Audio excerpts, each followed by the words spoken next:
आपण पाहतात BN news Badlapur नामा, सर्वसामान्य नागरिकांचे हक्काचे व्यासपीठ। अंबरनाथमध्ये दुचाकी आणि सिमेंट मिक्सरच्या अपघातात एका 23 वर्षीय तरुणाचा दुर्दैवी मृत्यू झालाय। बदलापुरातील वलीवली गावात राहणारा तरुण विराज म्हस्कर हा कल्याण बदलापूर रस्त्यावरून आपल्या दुचाकी वाहनाने कामावरून घरी जात होता। या दरम्यान कल्याण बदलापूर रस्त्यावरील अंबरनाथ ITI समोर त्याचा अपघात घडला।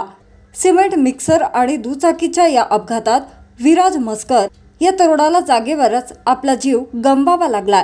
घटनेची माहिती मिळताच अंबरनाथ पोलिसांनी घटनास्थळी धाव घेत या तरुणाला छाया शासकीय उपजिल्हा रुग्णालयात शवविच्छेदनासाठी दाखल केले।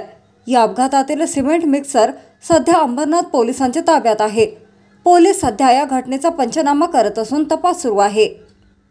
अशाच प्रकारचे नवनवीन व्हिडिओ आणि बातम्या पाहण्यासाठी चॅनलला लाईक, शेअर आणि सबस्क्राईब करायला विसरू नका।